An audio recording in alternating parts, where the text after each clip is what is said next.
Hello guys, how are you? I'm Hardeep Singh. Welcome back to your own YouTube channel. IELTS updates and recent exams. For more updates related to recent IELTS exam writing test topics, listening, reading, practice test, and speaking, you can guesswork. Please, guys, participate in everyday listening and reading practice test to achieve your desired band score in your actual IELTS exam.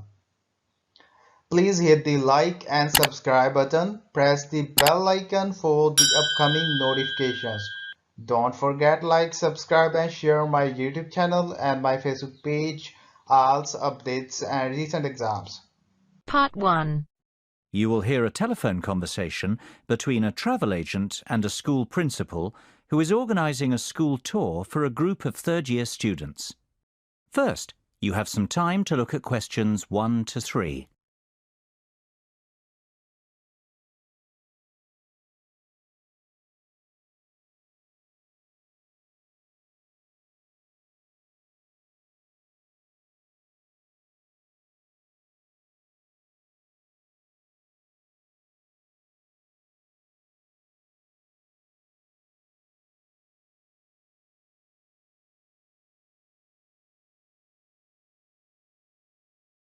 Listen carefully and answer questions 1 to 3. Hello, McFadden's Travel. James speaking. How may I help you? Hi there, my name's Jonathan Presley, Principal of Sainsbury Secondary School. I am calling to ask about your early bird tour offer. I saw it advertised in the Evening Herald yesterday. Certainly, Mr. Presley. What would you like to know? Oh, please, Jonathan will be fine. Of course, Jonathan. How can I help you? Well, the first thing I'd like to know is, how long is your offer valid for? My third-year students are planning a holiday in early April. Will they qualify for the discount? The good news is our special offer runs until the end of May. Oh dear, March. That's terrible. We've just missed out. On the contrary, Jonathan, it's May, not March. You will qualify for the discount. Oh, fantastic. And I'm only just getting started. The best news is yet to come. What do you mean?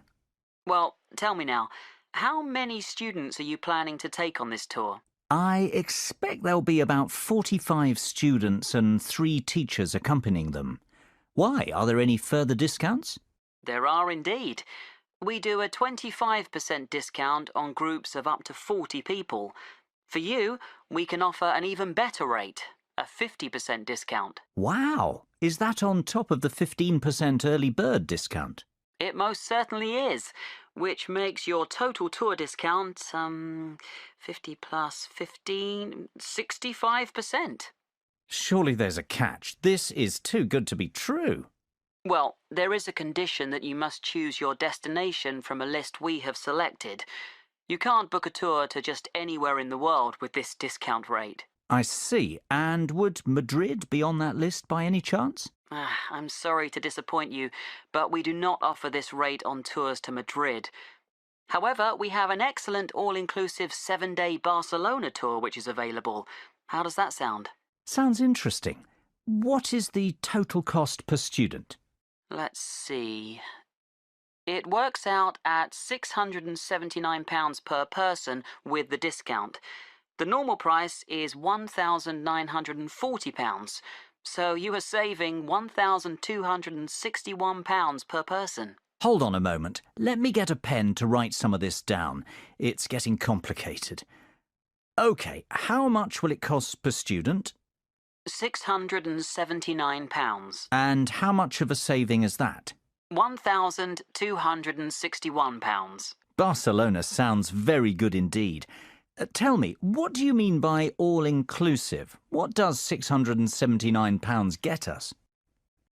Before you hear the rest of the conversation, you have some time to look at questions 4 to 10.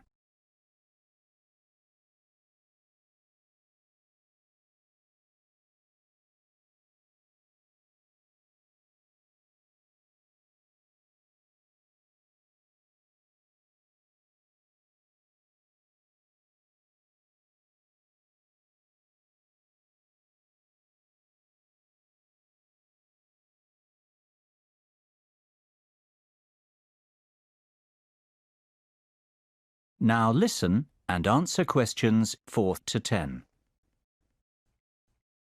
Well, that price covers flights, 3-star hotel accommodation and extras. James, I must say I'm very glad I called you this morning. This is a fantastic deal. It covers flights, accommodation and what else? Plus airport taxis, breakfast every morning, a city tour and theatre tickets. Great. And what about the teachers? The teachers can travel free of charge with the students. Well, I might just go on this tour myself. I've always fancied a trip to Barcelona. But for the children's sake, of course.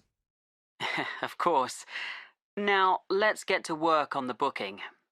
Exactly when were you planning to leave? The 7th of April, if possible.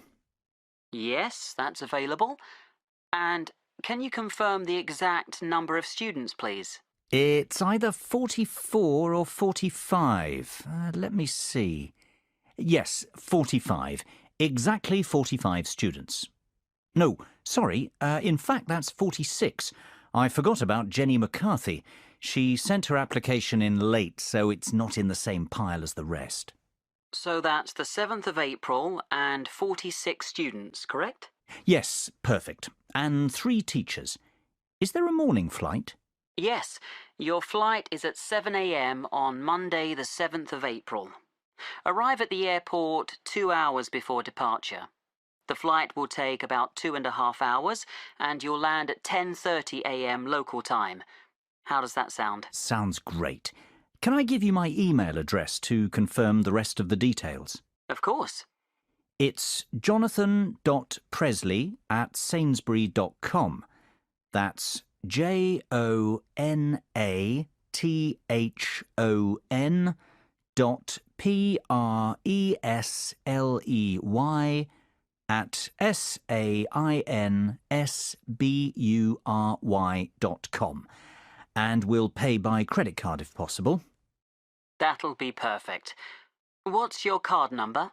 It's 6676 6654 9743 1251. Expiry date 01 Jan 2015. And the name on the credit card? That's my own, Jonathan Presley. So £679 times 46 students.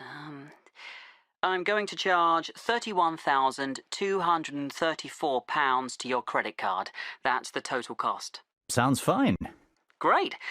Well, I think that's all we need for now, Jonathan. It's been a pleasure doing business with you. If you have any questions, please don't hesitate to give me a call. We'll be in touch next week to confirm the booking details. OK, and thank you very much for your help, James. Bye for now. Bye-bye, Jonathan. Speak soon. That is the end of part 1. You now have half a minute to check your answers.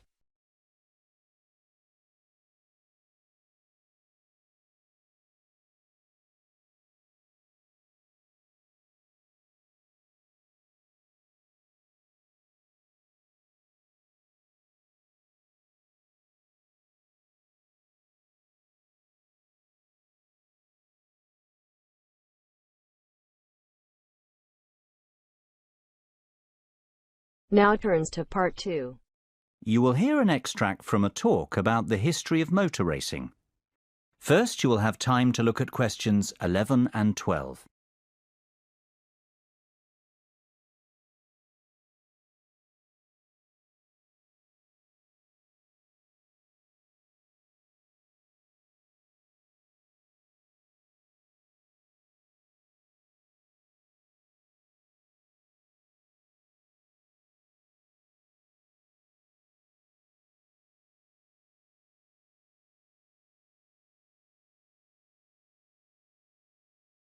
Now listen carefully and answer questions 11 and 12. Good morning and welcome to the programme.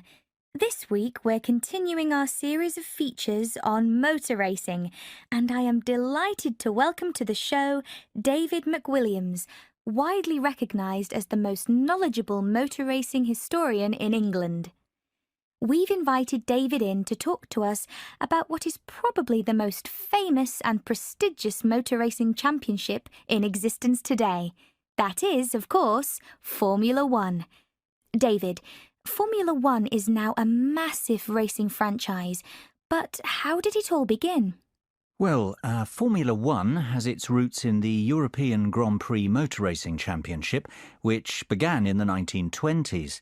After World War II, the Grand Prix was transformed into a new championship format, the one we are familiar with today, Formula One.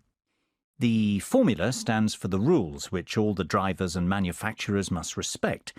The one signifies that this racing championship is regarded as the best in the world. The first World Championship race was held in 1950 at Silverstone in England. It was won by Italian Giuseppe Farina in his Alfa Romeo. Farina narrowly beat his teammate Juan Manuel Fangio of Argentina to the title, yet it was Fangio who would go on to dominate the sport for the rest of the decade, winning 5 World Championships. As the years went by, the sport became a global phenomenon and grew from strength to strength, becoming the biggest commercial sport on the planet. Before you hear the rest of the conversation, you have some time to look at questions 13 to 20.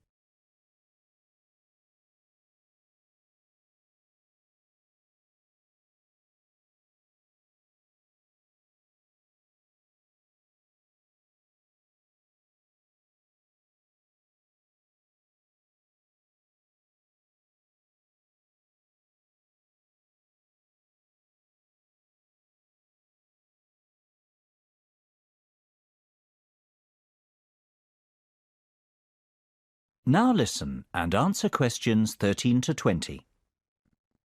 There's no doubt that Formula One is big business today, David.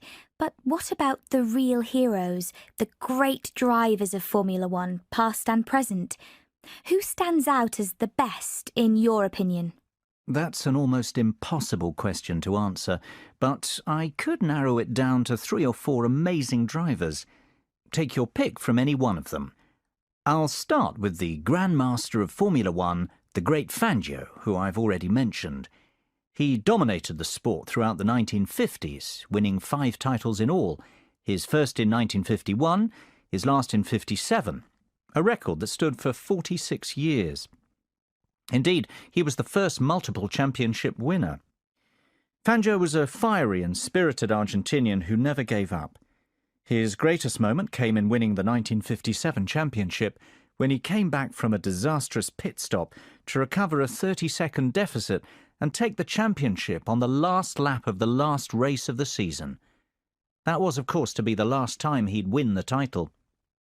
Another undoubted great is Brazilian Ayrton Senna.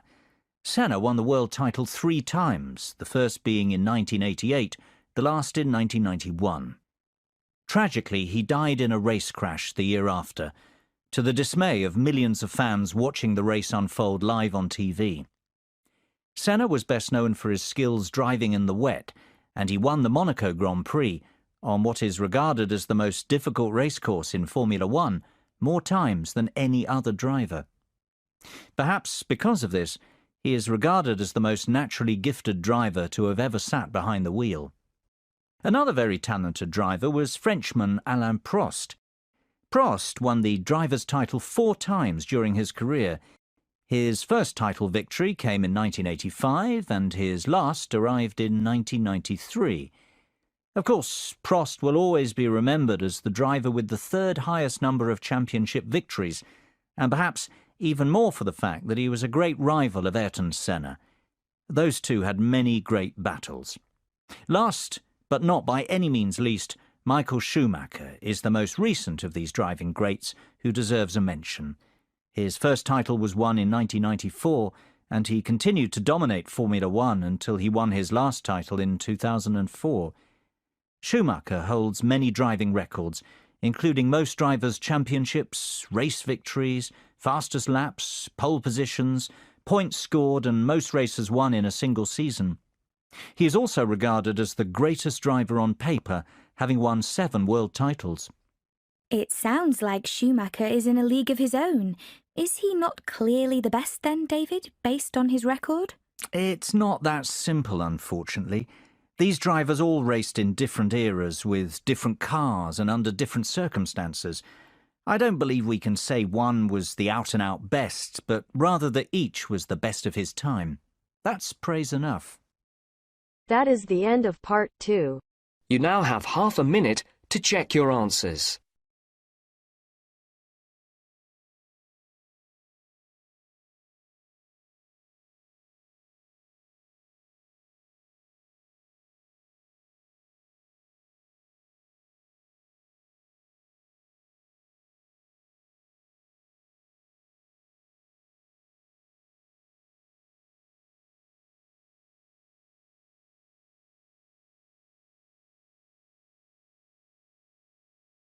Now turns to part 3. In this section you will hear a discussion between two students who have to describe a lawn sprinkler for part of their general science course.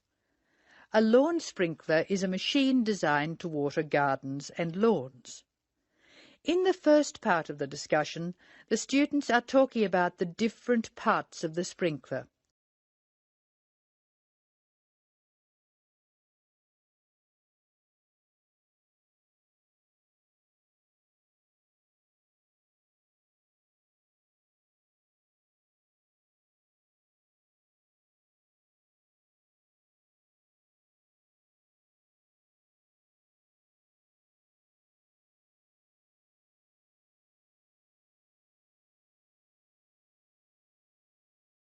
Now listen to the conversation and label the parts of the sprinkler on the diagram. Hello, Scott. I believe you're going to be my partner for this practical session. Have you got the model set up? Yes, it's right here. The instructions say we have to describe it first and label the diagram. I've started from where the water enters the machine. The water enters through a hose pipe and then it turns a water wheel. You can see where the wheel is marked by an arrow pointing upwards. It's called a water wheel because it's designed so the water will catch against the wheel. This action spins a series of gears. How are you going to describe the gears? There are 2 worm gears, one vertical and one horizontal. The horizontal worm gear drives a circular gear. That gear is connected to a crank which changes the motion. The crank is already labelled. Do you see the 2 white arrows? I see. Okay. The water has passed across the water wheel. Then what? Okay. Then you could say the water passes through the spray tube. Yes, I see. And the water is then spread over the lawn through holes at the top of the spray tube. How are you going to describe the base? How about this? The sprinkler stands on a base consisting of 2 metal tubes which join at a hinge at one end and continue into a plastic moulding at the other. That's certainly starting at the bottom. Do you want to mention that there's no water in the base? I don't think that's necessary. If you look at the diagram, it's easy to see that the only metal tube to contain water is the spray tube. You can actually see the water coming out of it. Before you hear the rest of the conversation, you have some time to look at questions.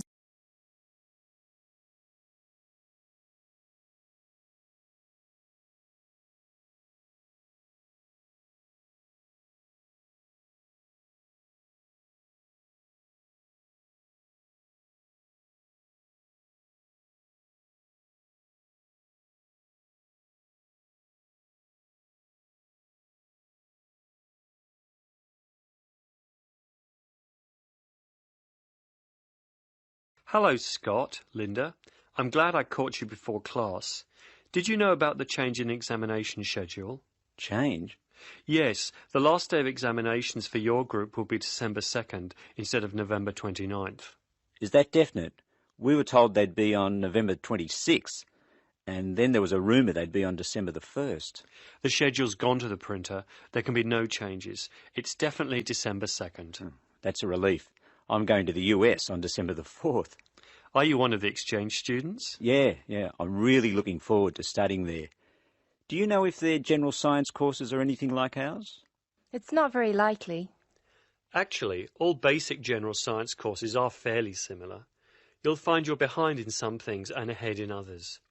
I wouldn't worry too much about the course. You've been doing well on this one.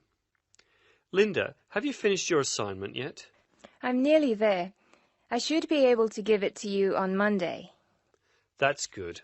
I can't let you have another extension. I was really grateful for the extra time you gave me. That was a really big assignment. Well, I'll expect it next week. Now, would you like to hear the details of the timetable? Oh, yes, please. I've just finished putting it on the notice board downstairs. Basically, you'll have 4 examinations. General Mechanics is in the morning of December 1st. Physics and Maths are on the afternoon of the same day. Communications and English are on the morning of December 2nd, and Earth Sciences in the afternoon. All over in 2 days. Yes. I'll miss teaching this class. You're all good at expressing your views, which makes for an interesting class. Some of the other first-year classes won't talk, and they're rather boring to teach. That is the end of part 3. You now have half a minute to check your answers.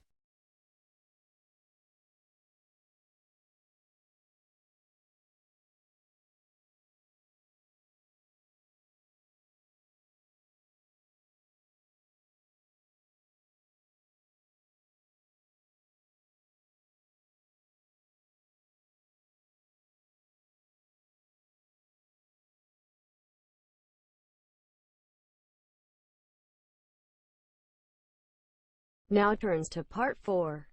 In this section, you'll hear a conversation between a tutor and a student about the strategies of note-taking. First, you have some time to look at questions 31 to 40.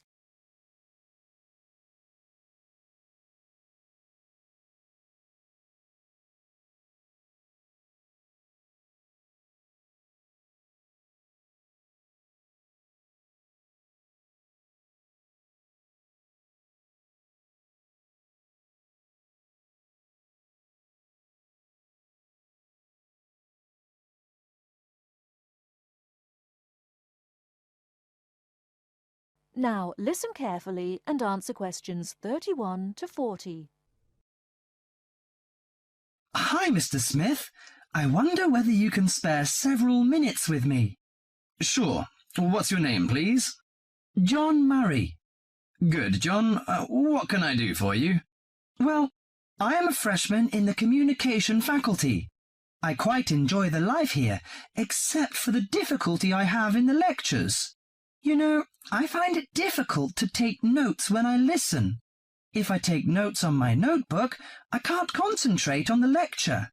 But I feel frustrated after the lecture if I don't write down anything. As we know, note-taking is a complex activity which requires a high level of ability in many separate skills. At least 4 important skills are needed. 4? I don't expect so many. I think that needs 1 or 2 skills. Firstly, you have to understand what the lecturer says as he says it. That means you should try to develop the ability to infer the meaning of unfamiliar words from the context. You cannot stop the lecture in order to look up a new word or check an unfamiliar sentence pattern. Yes, that puts the non-native speaker like me under a particular severe strain. Often I may not be able to recognize words in speech which I understand straight away in print. So the ability of inferring is important. Of course, you won't always be able to do this successfully. You must not allow failure of this kind to discourage you, however. It's often possible to understand much of a lecture by concentrating solely on those points which are most important. But how do I decide what's important? Well, that's in itself another skill I'd like to tell you. At first, the most important piece of information in a lecture is the title itself. If this is printed or referred to beforehand, you should study it carefully and make sure you're in no doubt about its meaning. A title often implies many of the major points that will later be covered in the lecture itself. It should help you therefore to decide what the main point of the lecture will be. Besides the title, what should I pay attention to during the speech? A good lecturer often signals what's important or unimportant. He may give direct or indirect signals. Many lecturers, for example, explicitly tell their audience that a point is important and that the student should write it down. Unfortunately, some lecturers who are trying to establish a friendly relationship with the audience are likely on these occasions to employ a colloquial style. He might say such thing as, "This is, of course, the crunch," or "Perhaps you'd like to get it down." Although this will help the student who's a native English speaker, it may very well cause difficulty for the non-native speaker. You'll therefore have to make a big effort to get used to the various styles of his lectures. I see. You mean I should get used to some colloquial expressions of the lecturer and write down the points he recommends us to take? That's right. And it's worth remembering that most lecturers also give indirect signals to indicate what's important. They either pause or speak slowly or speak loudly or use a greater range of intonation, or they employ a combination of these devices when they say something important. So, I should be aware of this and focus my attention accordingly. If I can catch the main points, how can I write them quickly and clearly? Good question. That's a problem that most students find hard to solve. Having sorted out the main points, you have to write them down. In order to write at speed, you may find it helps to abbreviate. You can also try to select only those words which give maximum information. There are usually nouns, but sometimes verbs or adjectives. Writing only one point on each line also helps you to understand your notes when you come to read them later. I see. The last but not least skill to learn is to show the connections between the various points you've noted. This can often be done more effectively by a visual presentation than by a lengthy statement in words. Thus, the use of spacing, of underlining, and of conventional symbols plays an important part in efficient note-taking. In this way, you can see at a glance the framework of the lecture. Thank you so much, Mr. Smith. I think I'll employ the methods in the next lecture. That is the end of part 4. You now have half a minute to check your answers. So guys, don't forget like, subscribe and share my YouTube channel and my Facebook page, IELTS updates and recent exams. For more updates related to recent IELTS exam writing test topics, listening, reading, practice test and speaking, you got guesswork. Please guys, participate in everyday new IELTS listening and reading practice tests to achieve your desired band score in your actual IELTS exam. For more IELTS material, visit my official website www.ieltsupdatesandrecentexams.com. The link is given below in the description. If you need PDF files of latest IELTS material, then please join my Telegram channel. So guys, please write your score below the comment section. Again, thanks for listening. God bless you all guys. Stay tuned, stay safe.